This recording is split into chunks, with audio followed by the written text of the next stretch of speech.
It is about making English a part of your thought process. Get ready to learn some simple, effective daily English habits that will help you learn English faster than ever before. Does your internal monologue happen in your native language, even when you are trying to speak English? We are going to break down why this happens and how you can begin to shift that inner voice.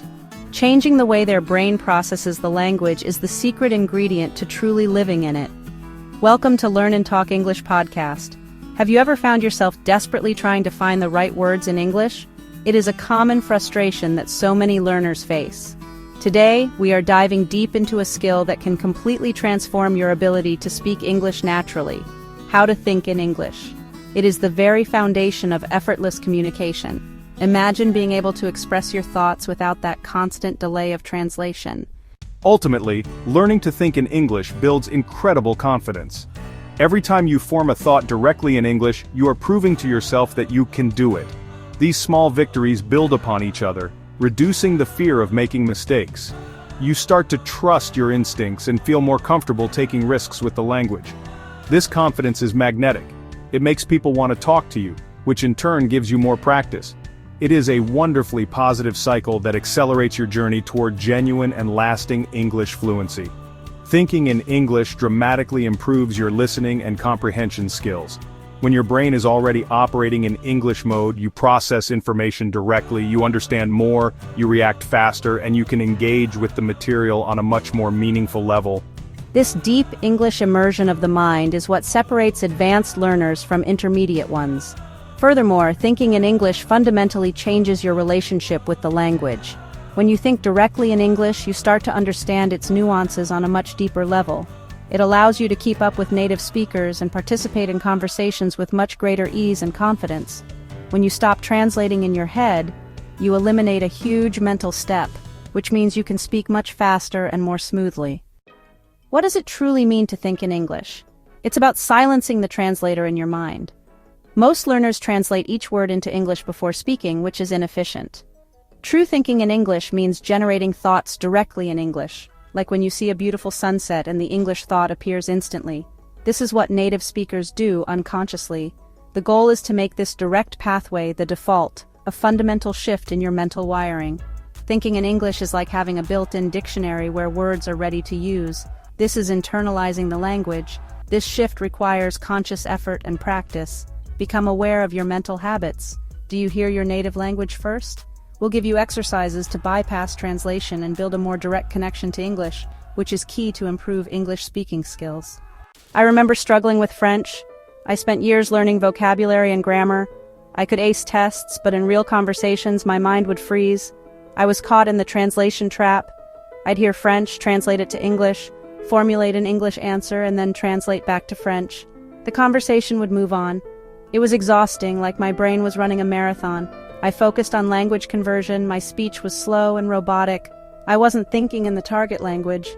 This created a barrier to fluency. The turning point was realizing my method was the problem. I started forcing myself to think in simple French phrases. Instead of thinking, I need to get up, I'd think, je dois me lever. It was difficult at first, but I persisted, starting with small thoughts and building up. Slowly, the translation step faded. My internal monologue began to feature more French. I knew I was on the right path. Thinking in a new language is a trainable skill. It's about creating new neural pathways. This is the journey to help you learn English faster. My story involves forced immersion. I studied in Spain, thinking my classroom Spanish was enough. I was wrong. For a month I was lost, translating everything. I could order coffee but not converse. The mental effort to keep up with native speakers was exhausting. My host family spoke almost no English, which was a gift. I had to follow along at dinner, unable to retreat into my English brain. I absorbed the sounds and rhythms daily. This intense listening practice was crucial. 6 weeks in, I realized I was thinking in Spanish. Necesito tomates y pan popped into my head directly. It was wonderful. My internal monologue happened in Spanish effortlessly. Conversations became easier with less translation. This shows the power of immersion. Create an immersive environment where you are. Fluency is less about books and more about living the language. James, what was your breakthrough moment? So, what does it feel like when you start to think in English? In the beginning, it feels strange. You have to consciously force your brain. It feels like you are acting. This feeling is normal. You are building a new mental muscle, and it will feel awkward. As you practice, this fades. You will notice small moments where an English word comes to mind first. These are the first signs that new neural pathways are forming. It's no longer a forceful act. It feels like a fun mental game. The next stage feels like dual-track thinking. Your internal monologue switches between languages. This is a fantastic sign of progress. You are developing a bilingual mind. Finally, it feels natural. Thinking in English becomes automatic. The language becomes invisible. This is the ultimate goal. It allows you to truly express yourself, making your goal to speak English naturally a reality. We've discussed thinking in English. Start labeling your surroundings in English with single words. See your bed? Think bed. See a cup? Think cup. See a tree? Think tree. It's that simple. This builds a direct connection between objects and their English words, bypassing your native language. Upgrade to 2 or 3 word phrases. Instead of just cup, think white cup. Instead of window, think big window. Do this anywhere, anytime. Integrate this into your daily routine to turn your life into a language learning environment. Start creating a simple internal monologue in English by narrating your actions and thoughts. As you get ready, think to yourself in simple sentences. Don't worry about being perfect. Grammar mistakes are okay. If you don't know a word, describe it. Keep the flow of your thoughts in English as much as possible. This trains your brain to problem solve in English. There's no one to judge you, so experiment with the language. Describe your actions, feelings, and plans. These simple sentences are the building blocks of fluent thought. Dedicate short periods of your day to this habit. Starting small makes it manageable. This is a powerful tool to improve English speaking by mastering how to think in English. Building the ability to think in English is not about one grand gesture. It is about the accumulation of many small, consistent actions. The key is to integrate English into your existing daily routines. Think about the things you already do every day, and find a way to attach a small English habit to them. For example, do you write a to-do list every morning? From now on, try writing it in English. It doesn't have to be perfect. Buy milk, call mom, and finish report are great starts. This connects the practical task of planning your day directly with the English language. Another powerful micro-habit is changing the language settings on your devices. Switch your phone, your computer, or your social media apps to English. At first, this will feel challenging as you navigate familiar menus with unfamiliar words, but you will be surprised at how quickly you adapt. You will learn new, relevant vocabulary like settings, notifications, and share through pure, repeated exposure. This is a form of passive English immersion that forces your brain to operate in English for tasks you perform dozens or even hundreds of times a day, making those terms second nature. Think about your hobbies and interests. How can you bring English into them? If you love cooking, start by looking up recipes in English. If you enjoy video games, switch the game's language to English. If you follow a sports team, read post-game articles or watch interviews with the players in English. By connecting your language learning to things you are already passionate about, the process feels less like studying and more like fun. This intrinsic motivation is incredibly powerful and will help you learn English faster because you are genuinely engaged with the content you are consuming. Remember, the goal is consistency, not intensity. It is far better to practice for 5 or 10 minutes every single day than to have one long 2-hour study session once a week. These small daily English habits compound over time, creating significant progress. Each tiny action, writing one item on a list, reading one headline, thinking one sentence in English, is like laying a single brick. It might not look much on its own, but over time, you will have built a strong and solid foundation for thinking fluently and confidently in English. Finally, one of the most effective ways to get your brain to think in English is to surround it with the sounds of English. This is where English listening practice becomes absolutely essential. There are 2 ways to approach this: active listening and passive listening. Active listening is when you are fully focused on what you are hearing. This could be watching a short YouTube video, listening to a podcast episode like this one, or watching a scene from a movie with the specific goal of understanding the content, the vocabulary, and the pronunciation. You are engaged, you might take notes, and you are working hard to comprehend. Passive listening, on the other hand, is just as important but requires much less effort. This is when you have English audio playing in the background while you are doing other things like cleaning the house, driving, or working out. You might be listening to an English radio station, a playlist of English songs, or have a news channel on low volume. You are not trying to understand every word. The goal is simply to get your brain accustomed to the rhythm, intonation, and flow of spoken English. It helps the language feel less foreign and more familiar. By combining both active and passive listening, you create a rich, immersive audio environment for yourself, even if you don't live in an English-speaking country. Active listening builds your vocabulary and comprehension skills directly, while passive listening helps your brain absorb the natural cadence of the language subconsciously. This constant exposure helps tune your ear to English, making it easier to process when you hear it in conversation. It also fills your head with correct sentence structures and common phrases, which can then surface more easily when you are forming your own thoughts. Start by finding content that you genuinely enjoy. If you try to force yourself to listen to boring news reports, you won't stick with it. Find podcasts on topics that fascinate you, music from artists you love, or TV shows that make you laugh. This enjoyment is key to maintaining consistency. The more you listen, the more natural English will sound, and the easier it will become for your internal monologue to switch gears. Your brain will start to predict sentence patterns and fill in the blanks, which is a huge step toward thinking directly in English and achieving true, effortless English fluency.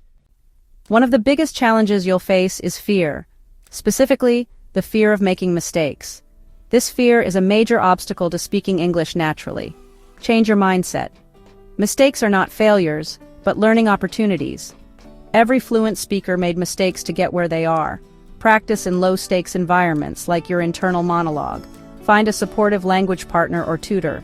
Communication is the goal, not perfection. Celebrate successful communication even with errors. Focus on connection, take risks, and practice freely. When you start thinking directly in English, it feels slow and awkward. That's normal. Your brain is building new pathways. Imagine forging a rough trail through a forest, not speeding down a highway. The slowness means you're making progress, not failing.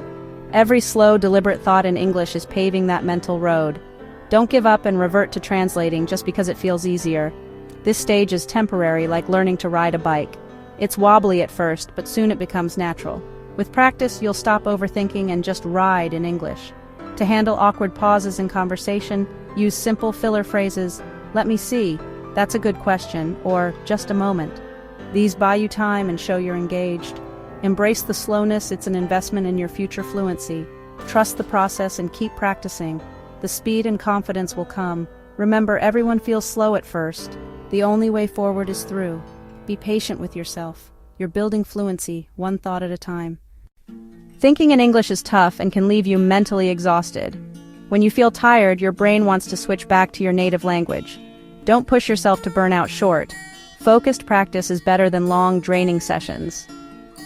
Try the Pomodoro technique, 20 minutes of English, then a 5-minute break. Let your mind rest without guilt. Adjust your practice to your energy on tough days. Just label objects or do passive listening. Listen to your brain's signals and be kind to yourself. Support your brain, get enough sleep, eat well, stay hydrated and move your body. A healthy brain learns better. If you're tired, scale back but don't quit. Consistency matters more than intensity. Take care of yourself and your English will improve. Fatigue is normal, manage it, don't fight it. Rest is part of the process. Keep going one step at a time. Everyone blanks on words, even advanced speakers. When it happens, don't panic. Take a breath. Try describing the word you can't remember. This is called circumlocution. For example, if you forget screwdriver, say, the tool for turning screws. This keeps the conversation moving and builds your flexibility. Have escape phrases ready. Sorry, the word escaped me, or what's the word for? These make pauses collaborative, not awkward. Often your partner will help, and you'll learn the word in context. If you're alone, make a note to look up the missing word later. Every blank is a learning opportunity. Don't see it as failure, see it as progress. The more you practice, the easier it gets. Use these moments to grow your vocabulary. Stay calm, stay creative. Turning blanks into learning is how you build fluency. Let's recap the key strategies for thinking in English. First, stop translating. Build direct connections between your thoughts and English words. Start by labeling objects around you in English. Move on to simple internal monologues. I am listening to a podcast. Make English part of your daily habits. Change your phone language, write lists, follow recipes, immerse your ears, combine active and passive listening, expect challenges, fear of mistakes, slowness, fatigue, and blank moments. Reframe them. Mistakes mean effort, slowness means growth, fatigue means rest, blanks mean learning. Use coping strategies, filler phrases, short practice bursts, and creative communication. Consistency is key. Small steps every day. Don't aim for perfection. Aim for progress. Anticipate hurdles and keep moving forward. Your goal, effortless, natural English thinking. Stay resilient and patient. You're on the right path. Learning to think in English is a personal journey, not just a skill.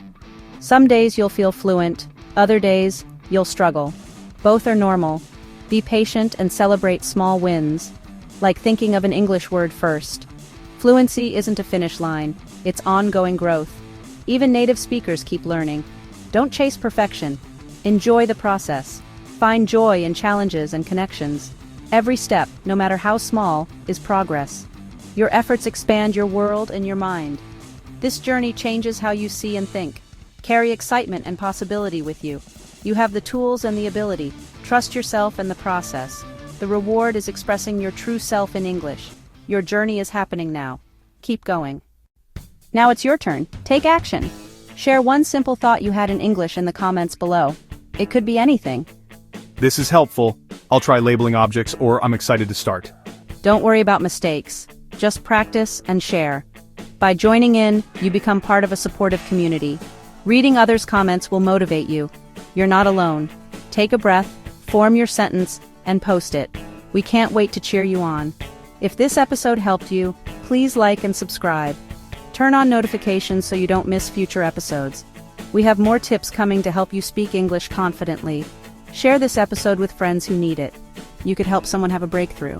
Thanks for joining us on the Learn and Talk English podcast. Keep practicing, stay positive, and see you next time.